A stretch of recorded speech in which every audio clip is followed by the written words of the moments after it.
Hello everyone, आप सभी का विजय पथ अकेडमी की यूट्यूब क्लासेस में हार्दिक स्वागत है। आज का जो हमारा सेशन होने वाला है वो छत्तीसगढ़ के सातवाहन काल से संबंधित होगा। ठीक है, तो चलिए स्टार्ट करते हैं।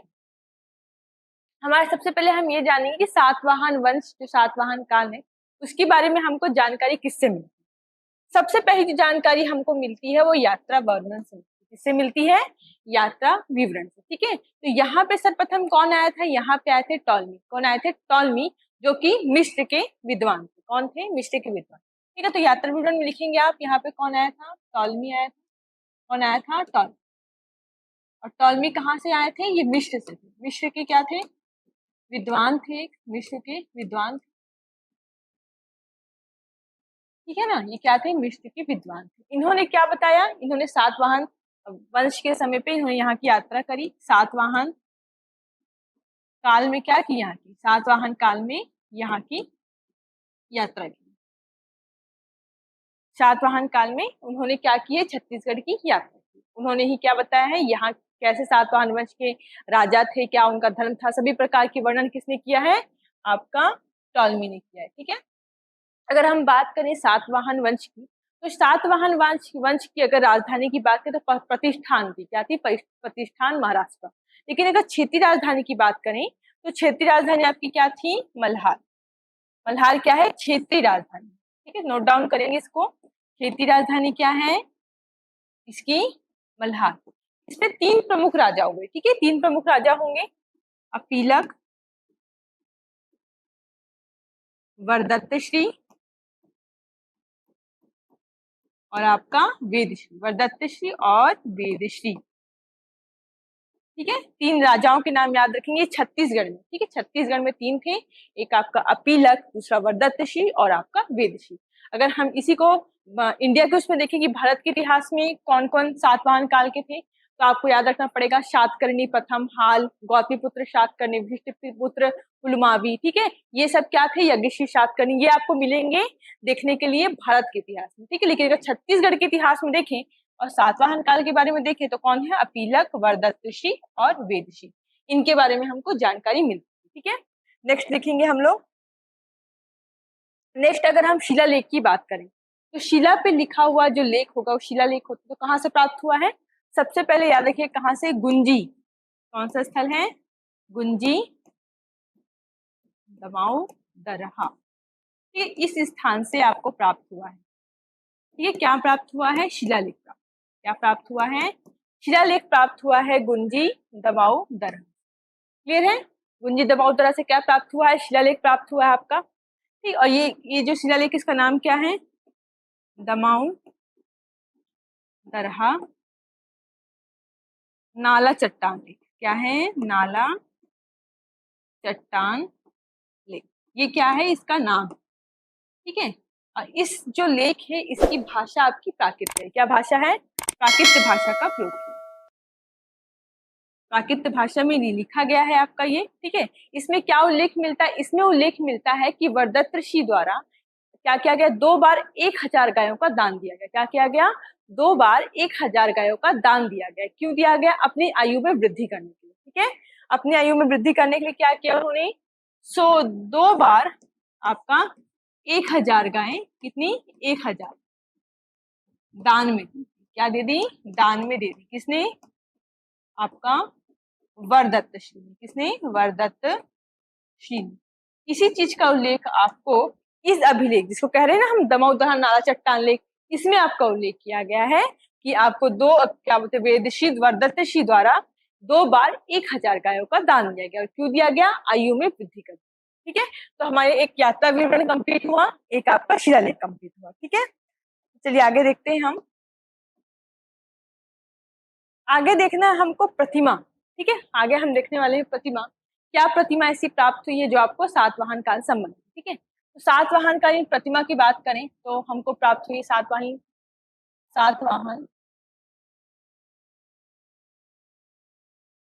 कालीन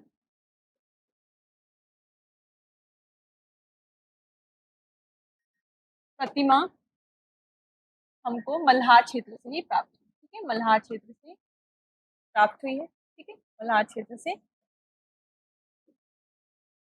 प्राप्त हुई।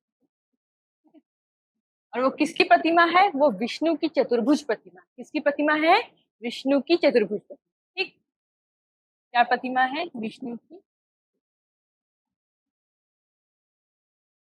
चतुर्भुज प्रतिमा।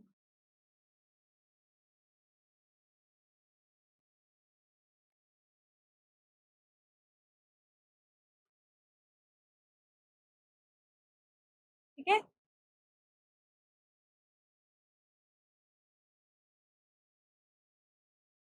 चतुर्भुजी प्रतिमा हमको प्राप्त हुई है। ठीक है, इसमें क्या लिखा है? इसमें जो लेख लिखे गए हैं वो आपका सातवाहन कालीन लिपि में लिखे गए हैं, प्राकृत भाषा में लिखे गए हैं। और इसमें किसका उल्लेख मिलता है? इसमें हमको वेदश्री का उल्लेख मिलता है। किसका उल्लेख मिलता है? वेदश्री का उल्लेख मिलता है। और साथ ही साथ ये जो आपकी प्रतिमा है, इसका निर्माण प्रभावती और भारद्वाजी नामक स्त्रियों द्वारा करवाया गया था। किसके द्वारा करवाया गया था इस प्रतिमा का निर्माण? इस प्रतिमा का निर्माण कराया गया था आपका प्रभावती प्रभावती व भारद्वाजी। ठीक है, महिला द्वारा कराया। ये गुप्त वंश की महिलाएं हैं। ठीक है ना, गुप्त वंश की महिलाएं हैं ये सभी। इनके द्वारा क्या किया गया था? आपको विष्णु की चतुर्भुज प्रतिमा बनाई गई थी। इसमें किसका उल्लेख मिलता है? आपको वेदश्री का उल्लेख मिलता है, जो कि सातवाहन कालीन एक प्रमुख शासक। ठीक है, क्लियर है यहाँ तक? ठीक है, तो ये प्रतिमा के बारे में हमने उल्लेख किया कि किसकी प्रतिमा? विष्णु जी की प्रतिमा यहाँ से प्राप्त हुई। ठीक, अब हम देखते हैं आगे आपका स्थापत्य। क्या देखना हमको? स्थापत्य। यहाँ पे किस प्रकार का स्थापत्य देखने को मिलता है? ठीक, अगर हम स्थापत्य की चर्चा करें तो आपका स्थापत्य में विष्णु की स्थापत्य प्रतिमा आपकी किसकी थी? विष्णु की। विष्णु जी की चतुर्भुज प्रतिमा, चतुर्भुजी प्रतिमा। अगर हम बात करें स्थापत्य की तो यहाँ पे है 5 मंजिला। कितना? 5 मंजिला संघाराम। क्या है? 5 मंजिला संघाराम है। ठीक है, तो किसके लिए बनाया गया था? ये बनाया गया था बौद्ध भिक्षुक नागार्जुन के लिए। किसके लिए बनाया गया था? बौद्ध भिक्षु नागार्जुन के लिए। किसके लिए? नागार्जुन के लिए। क्लियर है? नागार्जुन के लिए बनाया गया 5 मंजिला संघाराम। किसके द्वारा? सातवाहनों के द्वारा। ठीक है, सातवाहनों के द्वारा 5 मंजिला संघाराम बौद्ध भिक्षु नागार्जुन के लिए बनाया गया। ये इस समय का बहुत भव्य संघाराम था, जो कि 5 मंजिला था। ठीक है, और किसके द्वारा बनाया गया था? सातवाहनों के द्वारा बनवाया गया। ठीक है, तो क्लियर है यहाँ तक? चले आगे चलते हैं। आगे अगर हम मुद्रा की बात करें तो कहाँ कहाँ से आपको सातवाहन कालीन मुद्रा की प्राप्ति हुई? ठीक है, तो देखेंगे सबसे पहले हमारा क्या आता है? सबसे पहले आता है आपका बालपुर। ठीक है, बालपुर कहाँ है? बालपुर आपका शक्ति में। कहाँ पे है? शक्ति में। यहाँ से हमको क्या प्राप्त हुआ है? यहाँ से हमको सिक्के प्राप्त हुए हैं अपीलक। इसके सिक्के प्राप्त हुए हैं, अपीलक के सिक्के प्राप्त हुए। ठीक है, अपीलक के सिक्के प्राप्त होते हैं। दूसरा क्या है आपका? बिलासपुर में चकरबेड़ा एक याद रखिए, चकरबेड़ा। चकरबेड़ा कहाँ पे? बिलासपुर में अवस्थित है। ठीक है, यहाँ से क्या प्राप्त हुआ है? यहाँ से जो सिक्का प्राप्त हुआ है वो रोम कालीन है, और जो विदेशी व्यापार को क्या करता है? इंगित करता है। ठीक है, क्या है? यहाँ से जो सिक्का प्राप्त हुआ है वो रोम कालीन है, रोम से व्यापार को दर्शाता है। ठीक है, रोम से व्यापार को दर्शाता है, व्यापार को दर्शाता है, व्यापार को दर्शा। क्लियर है? ठीक है, 2 सिक्कों की जगह हमको पता चल गया। एक तो बालपुर हो गया, एक चकरबेड़ा हो गया, तीसरा आपका मल्हार। क्या है आपका? मल्हार। यहाँ से भी क्या मिले? सिक्के प्राप्त हुए। ये भी बिलासपुर के अंतर्गत आएगा, बिलासपुर के अंतर्गत आएगा। यहाँ से भी क्या सिक्के मिलेंगे हमको? यहाँ से भी हमको अपीलक के ही मिलेंगे, अपीलक के सिक्के प्राप्त होते हैं। क्लियर है? क्या प्राप्त होंगे हमको? अपीलक के सिक्के यहाँ से प्राप्त होंगे। ठीक, 3 स्थल है, एक बालपुर, एक चकरबेड़ा, एक आपका मल्हार। इन तीनों ही स्थलों का आपको अच्छी तरीके से याद रखना है। ठीक है, अब अगर हम बात करें काष्ठ स्तंभ लेख की, तो सातवाहन कालीन जो काष्ठ स्तंभ लेख सबसे ज्यादा महत्वपूर्ण ये माना जाता है। ठीक है, देखिए कुछ इस प्रकार ये काष्ठ स्तंभ लेख दिखता है। ठीक है, अब ये जो काष्ठ स्तंभ लेख है, अभी ये महंत घासीदास संग्रहालय में क्या है? सुरक्षित रखा गया है। ये कब? 1921 में, आपका अप्रैल 1921 में इसको खोजा गया। ये जब तालाब से काप मिट्टी निकाल रहे थे तो उस दौरान ये हमको ये काष्ठ स्तंभ लेख मिला। ये आपका साल बीजा लकड़ी से निर्मित है, और इसमें उल्लेख क्या मिलता है? इस स्तंभ लेख में हमको उल्लेख मिलता है आपका सातवाहन कालीन जो कर्मचारी हैं उनके पदनाम, ठीक है, वो सब हमको यहाँ पे मिलते हैं। इसमें किसी भी राजा रानी या किसी भी मंत्री का ऐसे उल्लेख नहीं है। इसमें जो कर्मचारी हैं उनके जो कार्य बांटा गया है उनका उल्लेख किया गया है, ठीक है। इसके बारे में थोड़ा डिटेल में लिख लेते हैं। अगर हम इस काष्ठ स्तंभ की बात करें तो ये आपका कहाँ पे है, किरारी में है। किरारी काष्ठ स्तंभ नाम है इसका, किरारी काष्ठ स्तंभ, ठीक है। अब ये कहाँ स्थित है अभी, अभी इसको रखा गया है महंत घासीदास संग्रहालय में। कहाँ रखा गया है, महंत घासीदास संग्रहालय, महंत घासीदास संग्रहालय में इसको रखा गया, ठीक है। और ये जो आपका काष्ठ स्तंभ है, ठीक है, किससे बना हुआ है, साल व बीजा लकड़ी से, ठीक है, किससे, साल और बीजा लकड़ी से बना है। और ये कैसे प्राप्त हुआ, जब हम लोग काप मिट्टी निकाल रहे थे, क्या काप मिट्टी जो है तालाब से निकालते समय ये प्राप्त हुआ, निकालते समय, ठीक है। और ये समय क्या था आपका, ये है आपका समय है आपका 1921, 1921 का टाइम, ठीक है। 9 अब वो भी अप्रैल 1921 में ये आपको प्राप्त हुआ, ठीक है। ये यहाँ तक 1921 में इसको ये हमको प्राप्त हुआ है। ये आपका किरारी काष्ठ स्तंभ है, महंत घासीदास संग्रहालय में ये हमको अभी रखा गया है, संग्रहालय में ये अभी रखा गया है, ठीक है। और ये साल और बीजा लकड़ी से निर्मित है। काप मिट्टी जब हम तालाब से निकाल रहे थे उस दौरान ये काष्ठ स्तंभ आपको प्राप्त हुआ। इसमें किसका उल्लेख है, इसमें उल्लेख है आपका सातवाहन कालीन कर्मचारियों का, क्या, सातवाहन कालीन कर्मचारियों का उल्लेख है, ठीक है। क्लियर हुआ इतना, क्या चीज का उल्लेख मिलता है और ये किस प्रकार दिखता है, क्लियर यहाँ तक। अब हम आगे देखेंगे, ये हमारा जो सातवाहन वंश है यहीं पे समाप्त होता है, ठीक है। सातवाहन वंश से संबंधित जितने भी महत्वपूर्ण इसमें थे, ठीक है, कि इसके महत्वपूर्ण क्या है, सबसे पहले हम स्तंभ लेके देखेंगे कि क्या मिला। उसके बाद स्थापत्य 5 मंजिला संघाराम आपका, फिर कहाँ से मुद्राएं प्राप्त हुई हैं, और इस समय टॉलमी जो आया था वो विदेशी यात्री था, ठीक है। अब हम अगला वंश देखने जा रहे हैं अपना, ठीक है। ये छोटा सा वंश है अगला अपना, अगला है कुषाण वंश। क्या वंश है, कुषाण वंश। देखिए कुषाण वंश जो है ये क्या है, एक क्या बोलते हैं विदेशी आक्रमणकारी थे, ये लोग भी कहा जा सकता है।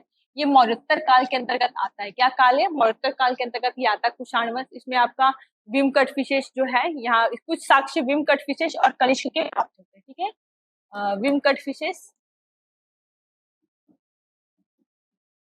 और आपका कनिष्क के, कनिष्क तो सभी सुने होंगे, ये तो बहुत महत्वपूर्ण शासक है कुषाण वंश का, ठीक है, क्या है, बहुत महत्वपूर्ण शासक कुषाण वंश का। जो कनिष्क है आपका, तो ये कुषाण वंश का महत्वपूर्ण राजा है और इसके साक्ष्य छत्तीसगढ़ से प्राप्त हुए, ठीक है, इसके साक्ष्य छत्तीसगढ़ से प्राप्त हुए, कुछ सिक्कों के साक्ष्य या कुछ लेख के साक्ष्य प्राप्त हुए। अगर हम कुषाण वंश का देखें तो सबसे महत्वपूर्ण आपका जो है आपका तेलीकोटा, क्या आपका तेलीकोटा, ठीक है। यहाँ से हमको सिक्के प्राप्त हुए, कैसे सिक्के प्राप्त हुए, सोने के सिक्के प्राप्त हुए, ठीक है, सोने के सिक्के प्राप्त हुए हैं। और ये जो सोने के सिक्के हैं ये कौन से समय के हैं, ये कुषाण कालीन है, क्या है, कुषाण काल, कुषाण काल के, ठीक है। इतना क्लियर हुआ, याद रखिएगा इनकी जगह क्या आपका तेलीकोटा। दूसरा अगर याद रखें हम लोग तो आपका पिंडरवा, ठीक है। यहाँ से आपको तांबे का सिक्का, यहाँ का सिक्का मिला है आपको तांबा का सिक्का, ठीक है। और आपका अंतिम आ जाता है कोरबा। कोरबा से क्या प्राप्त हुआ है आपको, यहाँ से भी आपको तांबे का सिक्का ही मिलेगा, क्या मिलेगा, तांबे का सिक्का यहाँ से प्राप्त होता है, ठीक है, तांबे का सिक्का यहाँ से प्राप्त होता है। तो कुषाण वंश में इतना ही है। कुषाण वंश में क्या महत्वपूर्ण है कि विमकट फिशेस और आपका कनिष्क, इन दोनों के बारे में ही आपको साक्ष्य देखने को मिलेंगे, ठीक है, इन दोनों के बारे में ही साक्ष्य आपको कुषाण वंश के छत्तीसगढ़ में देखने को मिलेंगे। इनकी कुछ मुद्राएं प्राप्त हुई, कहाँ कहाँ से, तेलीकोटा से क्या प्राप्त हुआ, सोने का सिक्का, पिंडरवा से तांबे का सिक्का प्राप्त हुआ है और कोरबा से भी आपका तांबे का सिक्का ही प्राप्त हुआ है, ठीक है। इसके बराबर इसमें और कुछ जानने के लिए नहीं है, इतना ही सफिशियंट है, ठीक है। अगर हम आगे चले तो हमारा अगला वंश है मेघवंश। क्या वंश है, मेघवंश। जैसे ही आपका सातवाहन वंश समाप्त होगा, ठीक है, तो कुछ समय के लिए कुछ क्षेत्रों में आपका मित्र वंश भी देखा जाता है, क्या, मेघवंश देखा जाता है, ठीक है, मेघवंश। इस वंश में जो मुख्य शासक हैं आपका शिवमेघ और यमेघ के बारे में जानकारी मिलती है। कौन सा शासक? एक आपका शिवमेघ हो गए, शिवमेघ, और आपका यमेघ। ये तो बिल्कुल बहुत मतलब इस वंश के सबसे महत्वपूर्ण राजाओं में या शासकों में इनकी गिनती होती है। इसमें कुल मिला के 6 होते हैं, 6 सबमिट में मेघ वंश जुड़ता है। देखिए कौन कौन से हैं आपका, यमेघ हो गया, ठीक है, श्रीमेघ हो गया, यमेघ श्रीमेघ, ठीक है, आपका बसंत मेघ, क्या होगा, बसंत मेघ हो गया, सत्यमेघ होगा, सत्यमेघ, सत्यमेघ, चौथा आपके हो गए, 4 हो गए ये। 5वां होगा आपका शिवमेघ, शिवमेघ, एक सेकंड,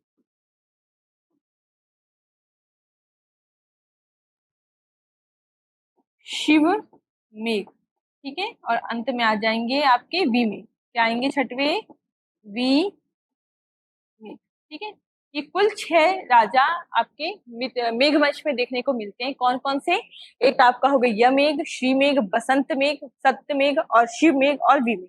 यही आपकी कुल मिला के राजा थे, ठीक है। ये बहुत अल्प समय के लिए छत्तीसगढ़ में उन्होंने शासन किया, ठीक है। तो हमारा ये जो मेघवंश है ये भी समाप्त होता। तो हमने क्या क्या वंश समझ गया, सातवाहन वंश के बारे में हमने अध्ययन किया, फिर हमने किसके बारे में अध्ययन किया, कुषाण वंश के बारे में अध्ययन किया, जो कि बहुत अल्पकाल के लिए छत्तीसगढ़ में कुछ कुछ क्षेत्रों में देखा गया, ठीक है। और हमने अंत में देखा मेघ, ठीक है। तो इस प्रकार हमारा जो आज का सेशन है वो यहीं पे समाप्त होता है। इसी प्रकार हमारे साथ जुड़े रहिए। धन्यवाद।